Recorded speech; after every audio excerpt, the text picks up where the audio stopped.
Welcome to the Navigating Dental Insurance Podcast, where we don't take from insurance companies. Here are your hosts, Mr. Jordon Comstock and Mr. Ben Tuine.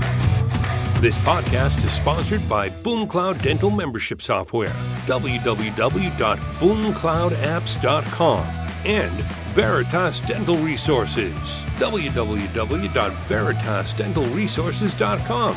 Enjoy the show. Welcome to another exciting episode of the Navigating Dental Insurance Podcast. This is the Say No to PPO series, still going on 3 years strong.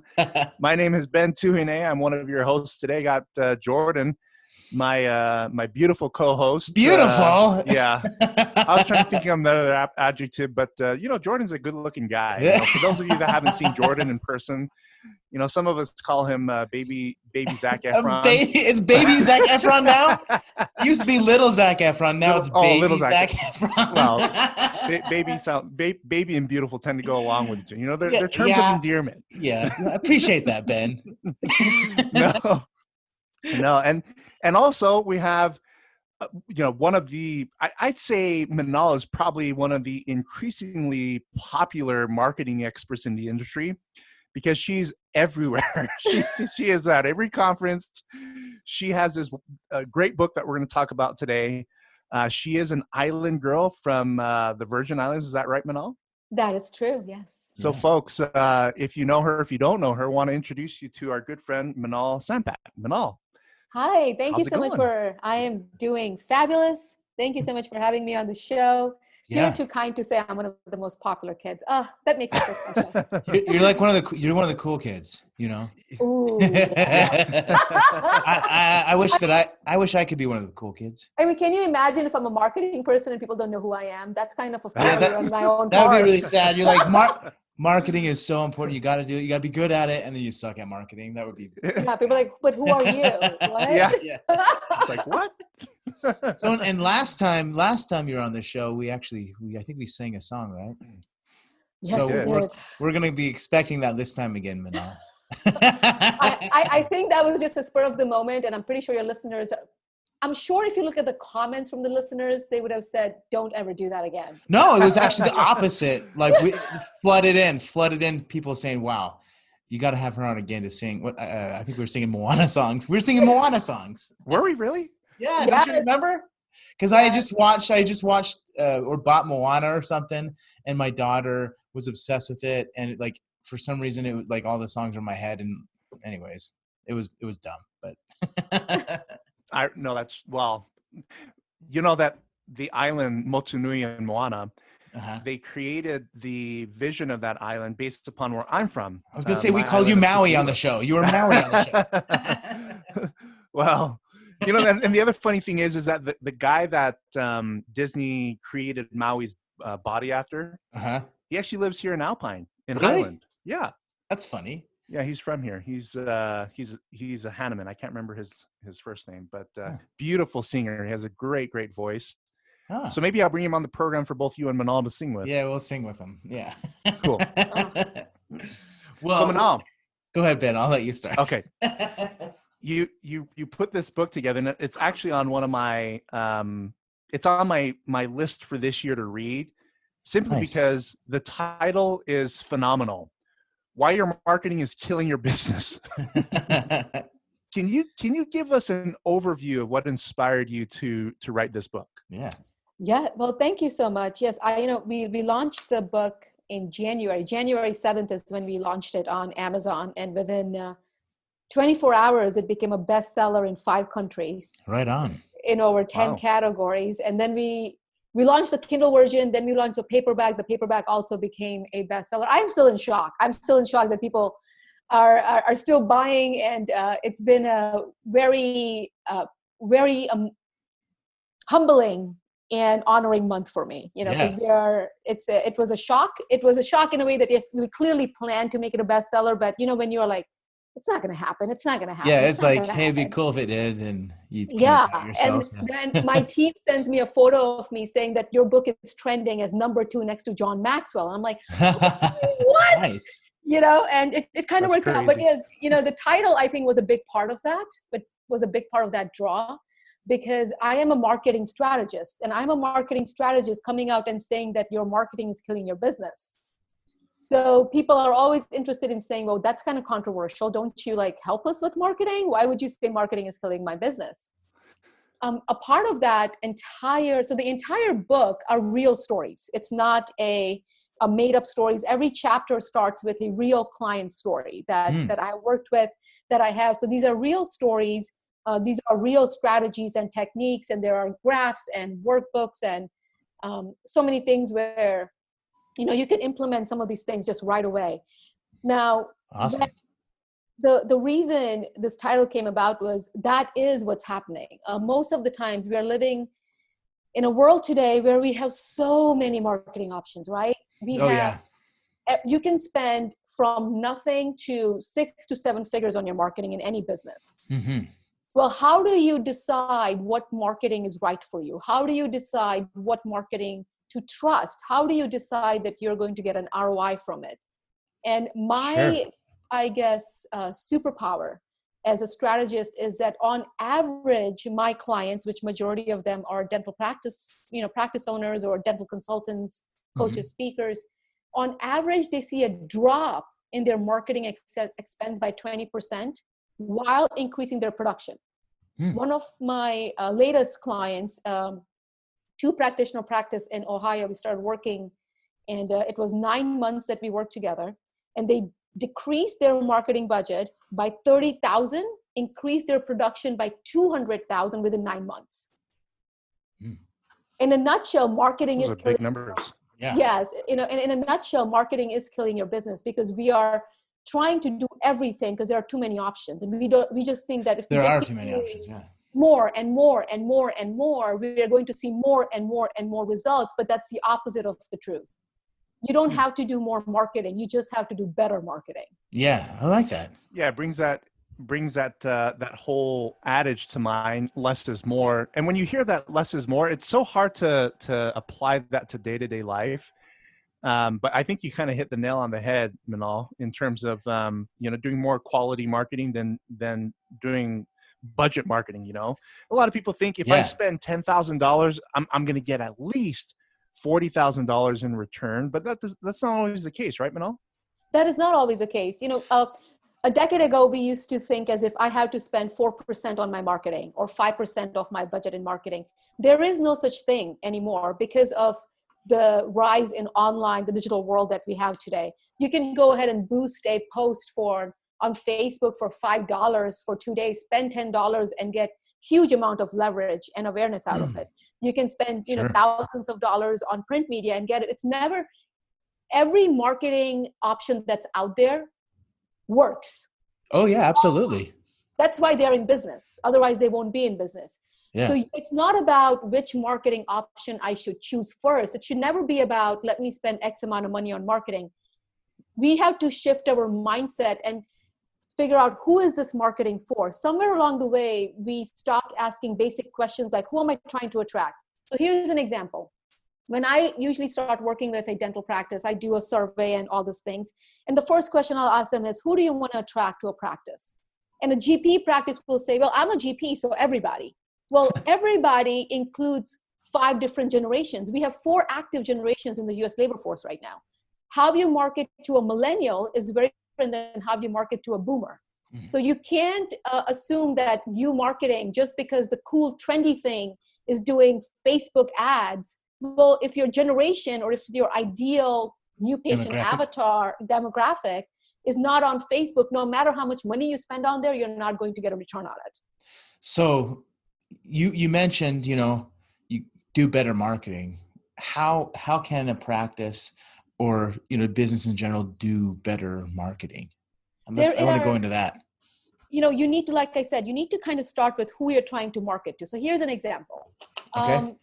One of the most common ways, people want to attract women, right? They want to attract women and they want to attract families to the practice because women are the decision makers. And if there's a family, they get the whole family in.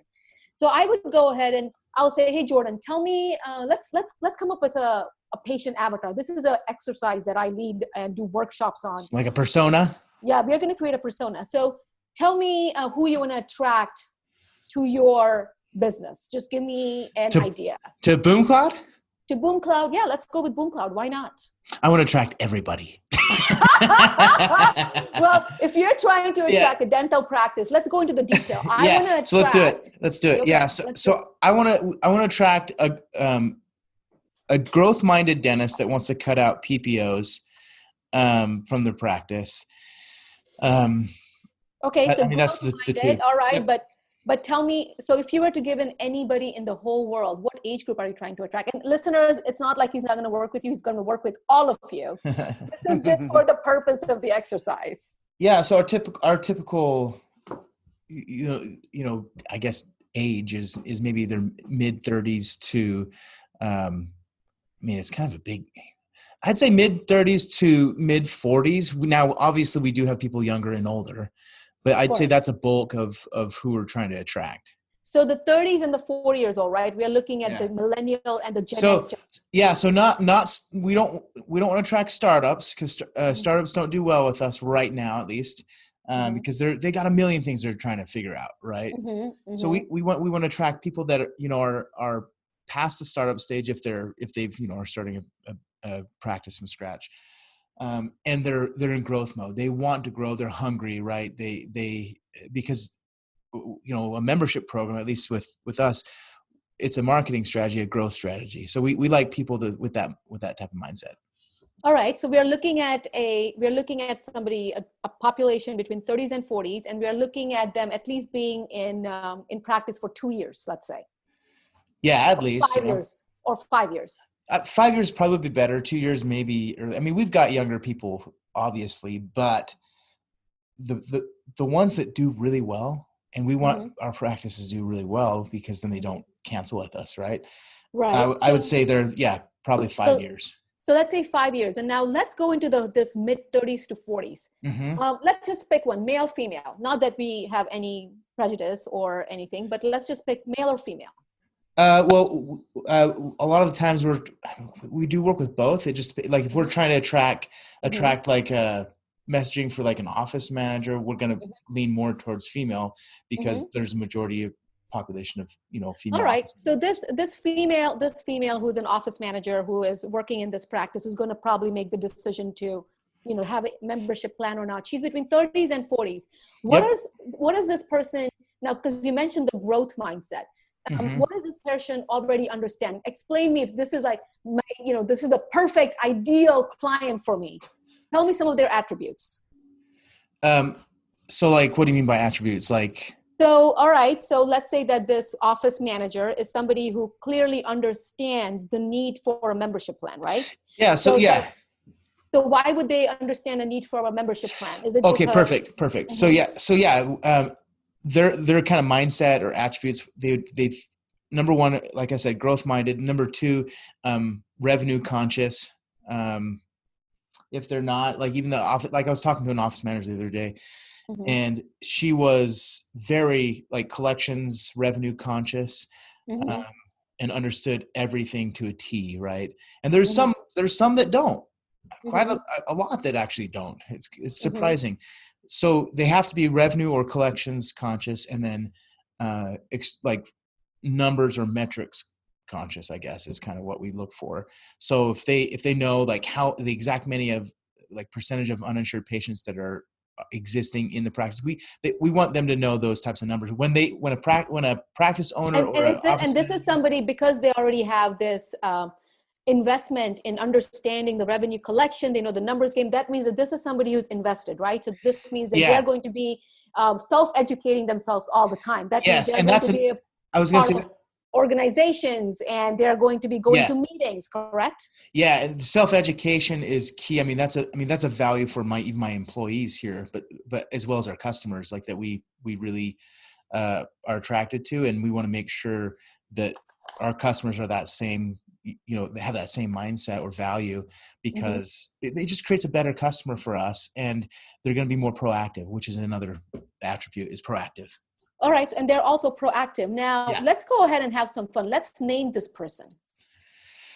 I have to create a name up. Yep. We're going to name this Ben, you create the name up. dude. Let's do Shanae. Shanae. All right. Shanae. I love Shanae. Well, so Shanae is a female. She's between 30 to 40 years old. She is in a startup that's been there for 5 years. She's invested in the startup because she's trying to make sure that the practice grows. Sure. Therefore, she's always self-educating, self-implementing. She understands the revenue and the growth. And because she's in the 30s to 40s generation, that means that she probably has friends who are also around the same age group, who also understand the value of making sure that there's a membership plan, right? Sure. Now, if you want to attract Shanae to your practice, I would already have 5 things that you're going to do to attract Shanae. The first thing you're going to attract, this is your marketing plan right here. Yeah. Yeah. Now, if Shanae is somebody who is growth-minded and revenue collection conscious, you're not going to be putting out a photo of you dressed in a tutu, putting on Facebook. That's not Shanae's. That's not going to attract Shanae, is it? I mean, I hope not. Right. So your entire Depends on where Shanae is coming from. Yeah. we just built Shanae. Shanae exists. Oh, yeah, there you go. Who Shanae is. Right now, if this is who Shanae is, I would directly go into and I will create my entire content based on the numbers game, because this is what Shanae appreciates. So my content, which is one of the biggest part in marketing, is how do I create content that engages? How do I get people to like my stuff? How do I get people to read my stuff? Well, you get people to read your stuff if you were to present them something they want to actually read. Yeah. Now, if Shanae is this revenues and collections game and a numbers game, she's metric focused, she's growth-minded, your entire content strategy should be based on giving exactly that. Sure, yeah. Exactly that information. So that's your content to begin with. The second thing is, because she is in a startup phase, you're going to go in and you can easily create a, if you wanted to, not easily, but there are ways that you can create a demographic research and look at all the startup practices that have been for 5 years and more. So you're not going to waste your time in the startups who are just starting, or you're not going to waste your time in other ones, because you're going to directly focus on these. And now that she's in an office manager position and she's self-educating, there are so many active office manager groups, conferences, right? This is where you're going to be present. But again, your content is going to focus on how to grab Shanae out of that crowd of office managers, because Shanae understands the same language. So when you do your podcast, when you do your, when you do your website, when you do a opt-in, it's all going to be about, hey, Shanae, did you know that here are 5 ways that you could save money in your practice? Here's how you do it. And that's what Shanae is going to opt into. Now, you can even go a step further, and I tell this in my, the exercise is an entire chapter long. I just had somebody email me yesterday with a photo of the exercise, and they spent an entire week creating their avatars. But like, you can even go into as details as Shanae is somebody who likes book clubs. Shanae is somebody who likes to go on cruises. So you create your entire marketing based around attracting Shanae. And if you do that, you will attract Shanae, because Shanae exist. Yeah, absolutely. Right. So now you have controlled your marketing budget, because you're not going to spend money on content that is fluffy and something that's not going to attract Shanae. So there right away, you saved your money. You're then going to save your money because you actually know where Shanae will be, and that's where you will be. So now you're not spending money everywhere just because it's a cool and a trendy thing to do. Like if Shanae is not on Twitter, you're not going to be on Twitter. Yeah, we don't do anything on Twitter because Shanae is not on Twitter. Nope. Yep. So that's what I mean by creating your marketing plan. You have to start with, who do I want to attract to my business? Yeah. And then you start building your entire marketing around it. Yeah, I think that's fantastic. Yeah. That's awesome. That's a great thought, and in terms of actual execution, I mean, the different platforms that you would recommend, right, to sort of create your marketing approach to attract the type of person or type of individual that you're trying to go after. Absolutely. And even with the platforms, remember, there are people who go and, they'll call me up and say, we have a Facebook page for years and nothing is happening. And then there'll be people who are like, we just opened up a Facebook page a week ago and we are like booming and we are engaging. So the platforms all exist, but it's always goes down to the content. Content is king. That's a very well-known fact. And that's why having Shanae and knowing what content she's going to get attracted to, then you can choose your marketing avenues based on where Shanae is going to be. So either it's social media, is it print marketing, is it here? But no matter what avenue you choose, is Shanae going to like what she sees? Is that going to make her look at a piece of this paper? Like, for example, I love shoes, right? you put a beautiful shoe in any of your marketing, you're going to have me see it. So it's all about what is Shanine going to like with content, and then you build your content around there. There are definitely some people who would love and think it's hilarious when you are wearing tutus and dancing around. Clearly, social media has told us that happens. Ben's good at that. I've seen it. Well, then, Ben can do the haka. 2.0. Oh. I do that one thing that sets me apart. I still get people emailing me about that dance was so cool that you did on. Oh yeah, the haka, man. Yeah. But speaking about unique things like that. So Minal, you're an islander. I'm an islander from the South Pacific. Gosh, I want to be an islander. You and I naturally have something that sets us apart from other vendors that do the same thing, and that's just the nature of who we are. But you take it beyond, like the way you wrote the title for your book, Why Your Marketing is Killing Your Business. I think that is so unique. That speaks to how you think, in terms of a marketer, a marketing expert. And what I'm about to say next, if you have kids, have them close their ears for just a minute or fast forward, simply because I want to illustrate this point. Because I was listening to a radio program out of Phoenix. I used to live in Phoenix, so I listen to them. It's the John J. and Rich program, and they're just so hilarious. And I listen to them sometimes when I go on my runs. And yesterday, they were talking about Gwyneth Paltrow. So Gwyneth Paltrow created this candle scent. Okay. And in their board meeting, trying to create a name for it, Gwyneth Paltrow said, "You know what?" She just jokingly said, "Let's just call it Smells Like My, And I'm so sorry if you didn't take me serious about having your kids opt out for a second. And I don't bring this up to be vulgar by any means, but you know what happened when she did that? So she did this in early January and created this thing that, this flowers. I mean, this candle scent that says it smells like my blank. It sold out like crazy, primarily because she was unintentionally marketing to all the perverts out there.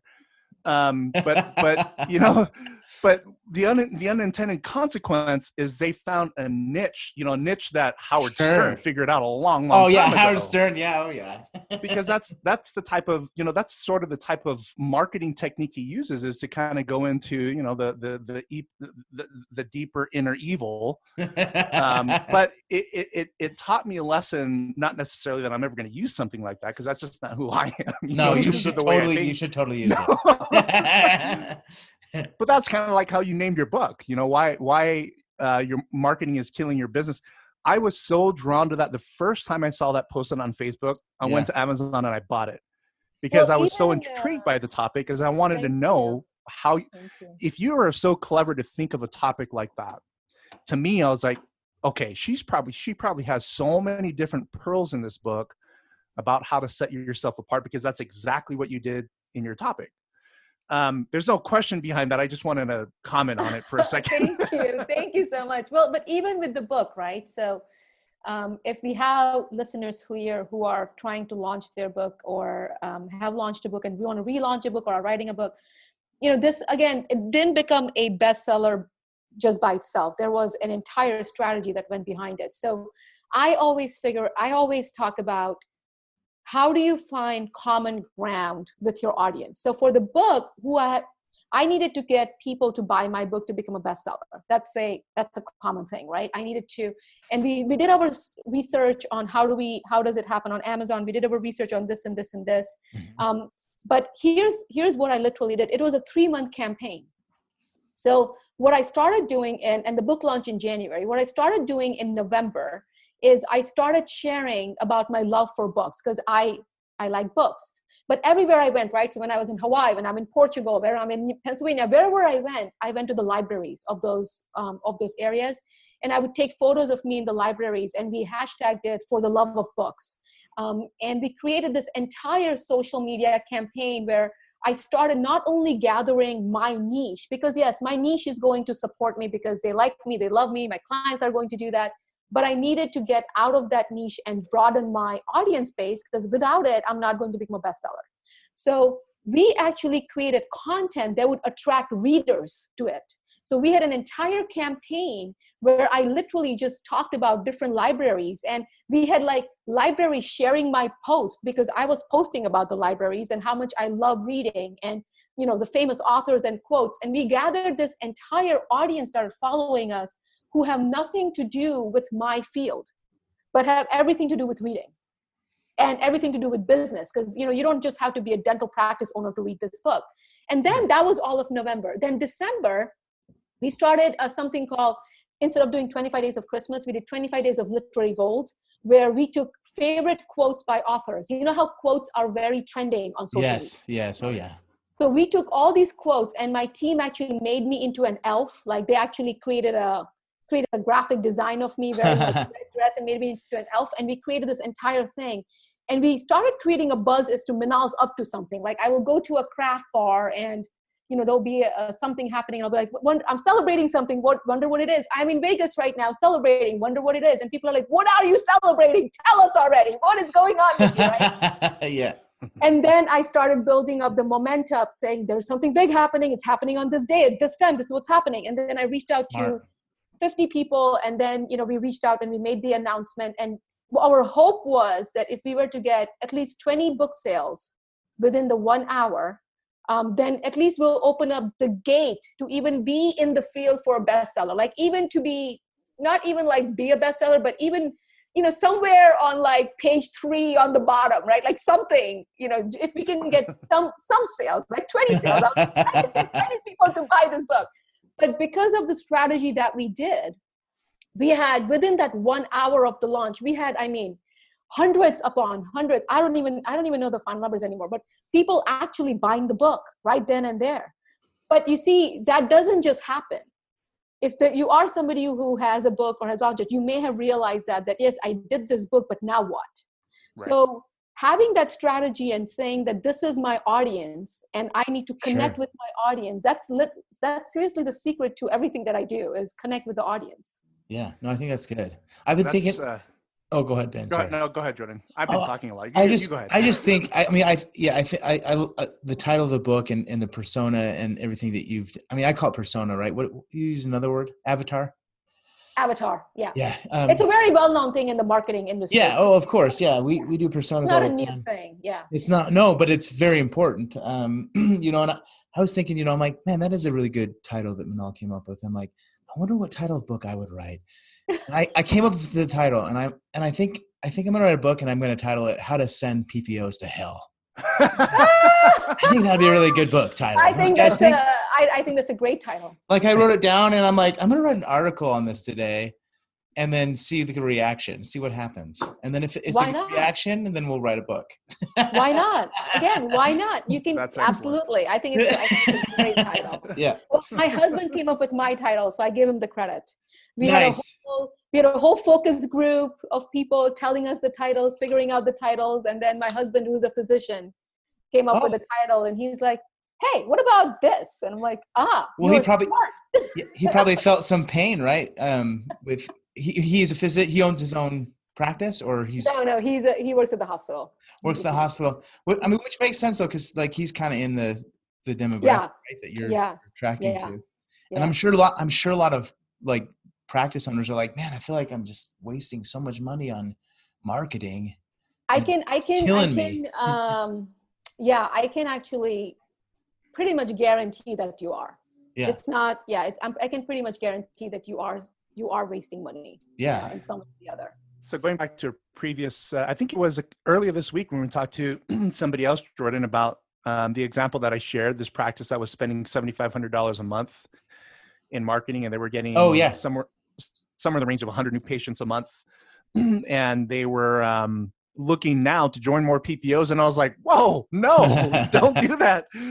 Like, your marketing is working, but even for a practice like that, there's probably what I've learned today is that you can probably be a little bit more efficient to drive down those marketing costs, but not necessarily sacrifice, the number of new patients that you get. And that's one of the reasons why I want to read your book, is because I'm sure there's some nuggets in there that talk about that. But I want to kind of skip to, this whole reputation and chatter thing in your book, reputation versus chatter, or however you word it.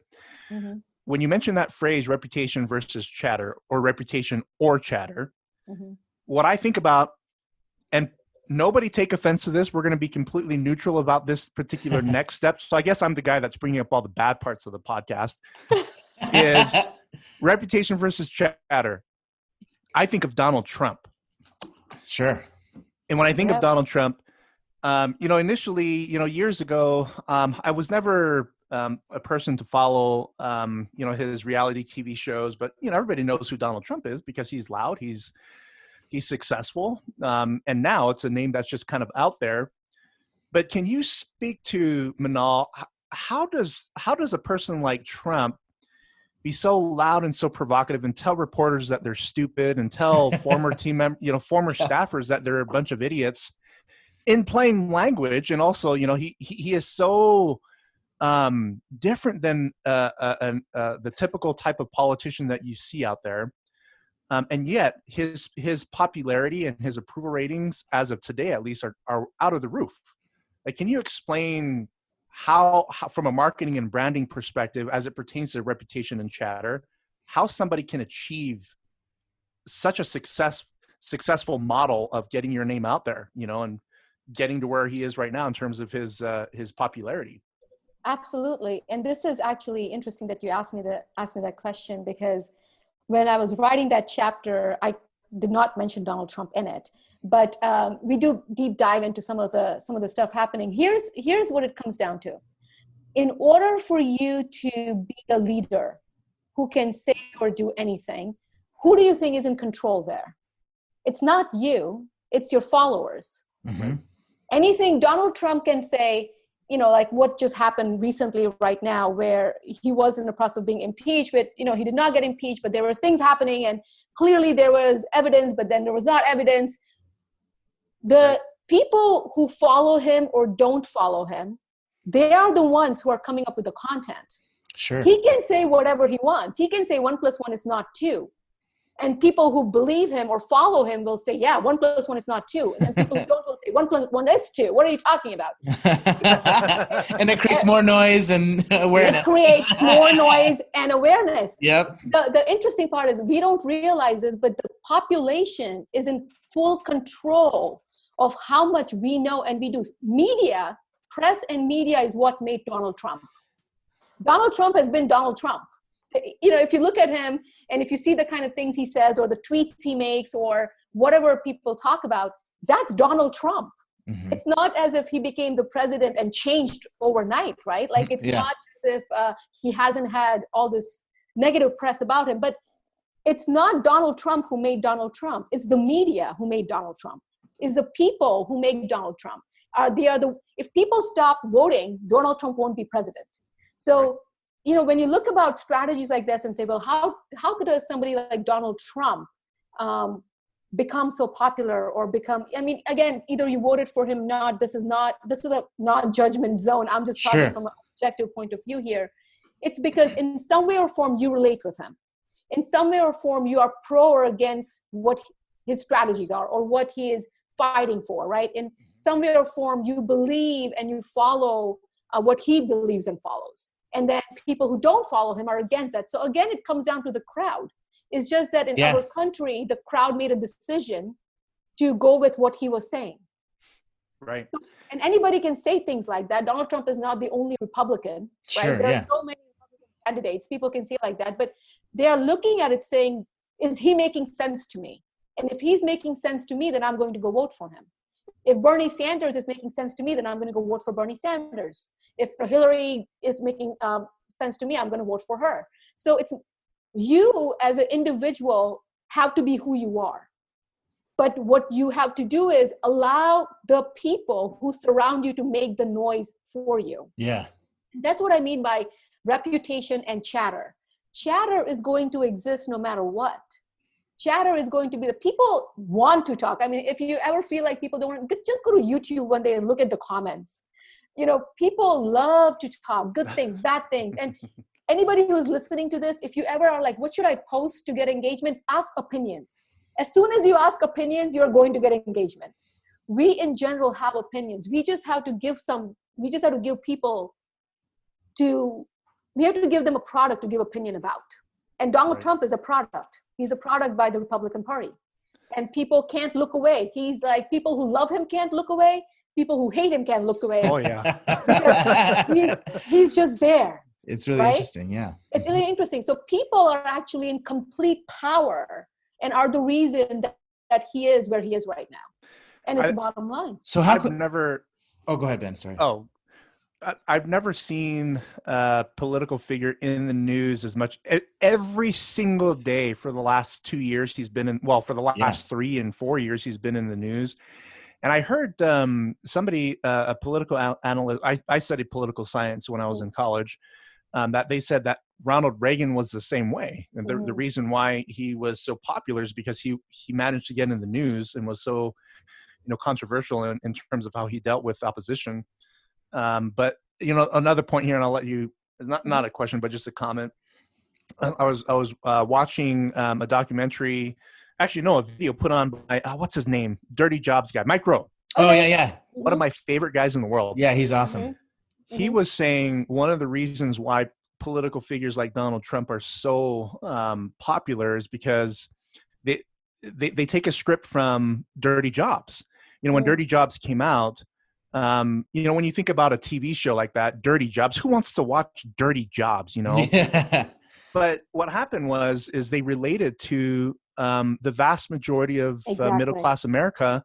Exactly. Because when you have a dirty job like what he was trying to portray on his show, the thing that brought people out of their misery was sports, and then a TV show like this where they found somebody that can relate to their pain and struggle. And I think Mike Rowe said that's one of the chapters of Trump's marketing campaign is he's relating to the people that are struggling. And that's why one of the reasons why he's so popular. But it's a marketing technique. It is. Connection, actually, my book too, the entire thing it goes over is how do you connect with people? Yeah. And it's I love that. And it's actually, one of the last chapters is the future of connection, because that's exactly what I get into and talk about with connection. And it's true. This is a marketing strategy that's been there, but we have forgotten it somehow. See, what I think is really happened is we are so obsessed with what is our unique selling factor. How are we different? What makes you different? I don't believe in being different. I believe in finding the common ground with my audience. Good point. Nice. Yeah, good point. And there is no such thing as being different, because if you are so focused on what is my unique selling factor, how am I different? You're kind of alienating. I can't say that word. Holy smokes! You're kind of removing yourself from the people, connecting from them. Right. And if you know that you're trying to attract Shanae, if you're trying to connect with Shanae, then you should be finding common ground with Shanae, not trying to be different for Shanae. Right. So, and that's what, my whole thing is, that there is no such thing as a unique selling factor. There is no such thing as differentiation. You have to find the common ground. And that's what Donald Trump has done. He has found the common ground with people. It seemed that people were frustrated with certain things, the way the government was run, with the way the government was showed. And then they had Donald Trump come in who talks like them, or who speaks like them, or who does certain things. And then clearly there is a whole audience who's like, nope, that's not how I think. And that's not how I talk. And why is he a president? Right. So yeah, if, you as a practice owner, or the listeners here, or you as a business owner, you are your own superpower. Yeah. Whatever you do, that is your superpower. Marketing is using your superpower and finding common ground to connect with your audience. That's it. Yeah, I'm writing notes here because we always learn from each other, right? As we on these podcasts. But the thing that I like most, excuse me, is I wrote down connecting is more important than being unique, because I think that's really interesting that a lot of people don't think that way in marketing, when in reality, that's, like you said, that's just a better way to reach people and connect people, instead of saying I'm different than you, right? Or I'm different from whatever. Well, differentiation is such a weird trend. It is, yeah. And really think about your family and friends. If you come home and you're like, well, man, that guy was so different. Usually, or like, you meet. Go ahead. Sorry. We are so excited about this conversation. I know. I just want to talk. So you go ahead. It's okay. You go ahead. Yeah. Just like I'm thinking about when I meet somebody new. Like, I don't. Let's say I meet somebody new and I like hanging out with them. I'm not hanging out with them because they're unique or different than me. A lot of the times is there's a lot of similarities, right? There's a Yeah. connection there, and if you think about that, like when you're doing your marketing, it just makes complete sense to focus on connecting with people versus showing how different you are, because nobody can relate to that. And if you think about it right now, right? Like if I were to ask you, Jordan, to give me some attributes about your wife, like what does she like? What does she hate? Does she like to shop here? But you'll be able to tell them. But my question is, how many of you can answer any of that with your people you're trying to connect with for your business? Yeah. Right. So if you know what people are trying to find, and in the book, I go over the 5 ways to connect, and I write down how you connect and how do you use those 5 ways to connect with people. I like that. But I'm going to buy your book, Minal. You haven't I'm bought read it it yet? this week. Oh, man. I'm such a jerk. I am such a jerk. Shame on you, Jordan. Hey, shame on you. It's okay. It's okay. It's still a bestseller, so I'm fine. I helped you get there, Minal, by the way. It's fantastic. It's been awesome. Yeah. Listen, you guys are so fun to chat with. I really appreciate it. All the listeners, if you're having as much fun as we are, just chatting. Yeah, we just hang out and chill, Ben and I. Oh, and here's a shout out to you guys. Thank you for creating membership plans, because I'm a hygienist. Okay, so I've been in dentistry for a long time. My husband's a physician, and we both don't have dental insurance. Yeah. And guess what? We chose our dentist based on many things, including the fact that they have membership plans. That's awesome. So I love that. If you're trying to attract out-of-pocket people, professional people, because there are many of us who are professionals who have the cash to pay out of pocket. If you give us a membership plan, that's something that you can connect with us on. So absolutely. Yeah. If you haven't done that, do it. Yeah, I'd say that too, but I might be biased. So I can agree with Minal on that. That's awesome advice.